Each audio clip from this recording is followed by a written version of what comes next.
Everybody, my name is Dale. I'm one of the pastors here at Redeemer Bible Church, and it's my turn to take the baton. And so I want to thank Jason for bringing us up to today. We are in Luke chapter 5, and my portion of today's text is verses 17 through 39. And I've come accustomed to only picking out a portion of the text to talk about. So what I want to do is trust, number one, that you read the verses for today. You wouldn't be here otherwise, probably. And secondly, I want to focus in starting in verse 27. And I just want to talk really about two verses. Maybe we'll drift into some other verses here, but I want to talk about the calling of Levi and how radical this would have been, and how angry this would have made people. Jesus, gentle Jesus, meek and mild with a butterfly on his shoulder, continues to challenge people in the way they think and how he operates. And here in Luke chapter 5, he calls Levi unto himself. And he says, you know what, Levi, follow me. So I want to read the text, verses 27 and 28. It says this. It says, after that he went out, meaning Jesus, and noticed a tax collector named Levi sitting in the tax booth. And he said to him, follow me. And, this is Levi now, he left everything behind and got up and began to follow him. Now, listen, tax collectors are collecting what? Money, right? So you have money in this booth. You have who knows how much wealth is sitting there, what time of the day this is, how much he's already taken in. But the text says that the call of Jesus was so powerful that Levi got up and left it all behind. Now, that'll preach, right? Because you're not only looking at what Levi left there practically, what Matthew left there practically, as far as the coins and maybe even paper money there. But he also left his whole life behind to follow Christ. So the picture of this is really radical, not only for Matthew, but it's also very radical for the people watching. Because what happens in the coming text is that Jesus is invited to a dinner. And not a dinner of the elite, of social elite. No, he's invited to a dinner with tax collectors, friends of Levi, friends of Matthew. And the Pharisees do not like this. Why? Well, Matthew was a Jew, and he's working for Jewish enemies. He's working for Caesar. He's working for Rome. He's putting harsh, he's collecting the harsh reality of Rome's rule over Jerusalem, and he's making money off of it. He's getting rich off of this by being a collector for the Romans. And so the Jews of the day, not only the religious leaders, but the normal citizens would have considered Matthew a traitor.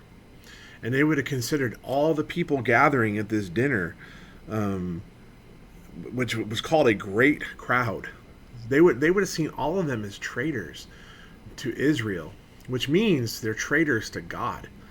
So Jesus makes it very clear, very early in his ministry, that he's no friend of the religious system of Israel, that he's actually there to challenge how they do things and why they do things, is probably more importantly to say. He's there to challenge the how and the why of their rule over the people.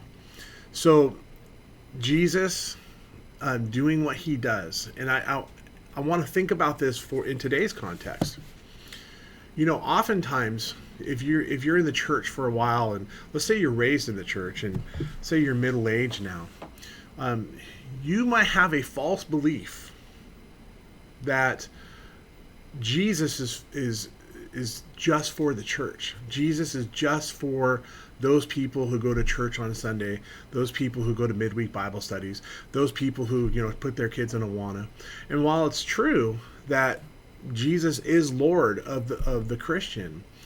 We need to remember that Jesus came to save the lost. And I think sometimes we as Christians forget that we are found. And that was really, I think it was at the heart of what the Pharisees really struggled with, is that there was this arrogance and this pridefulness that fell upon them. And maybe it was generational. I'm sure it was. It was generational. It fell to them generation after generation. And their pride was causing them to be separatist. And we need to be very careful as Christians not to become separatists. Now, I'm not saying that we should live like the world, for sure. You know, you've heard that multiple times from multiple preachers, I'm sure. We're not to live like the world. We're not called to live like the world. We're called to be set apart. God says to be holy as he is holy, for sure. But what also does Jesus model for us, the Christian?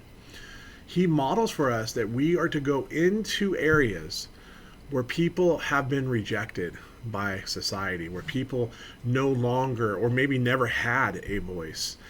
And we're to go and we're to witness to them. We're there to call them to follow Christ.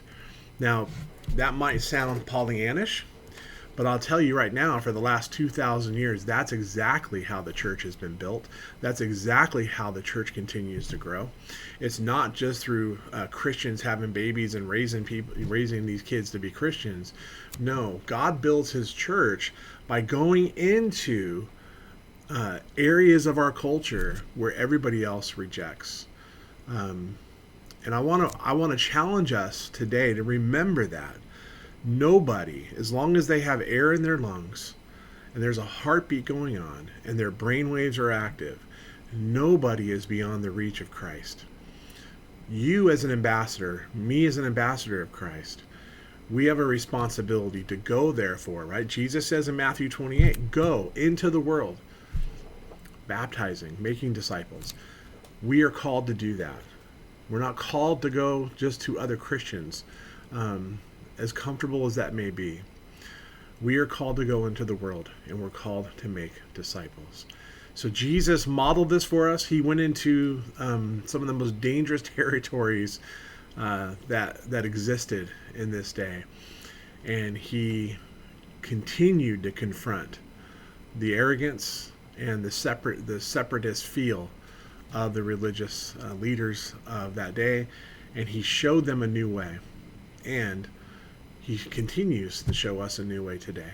So that's today's daily word. I hope that's a little bit of a nugget coming out of the reading that you can hold on to. And as you go about your day to day, you can look for those people in our culture who maybe just don't fit in, who maybe might be outcast, and maybe even considered traitors. And we can reach them with the gospel. Have a blessed day. I'll talk to you soon.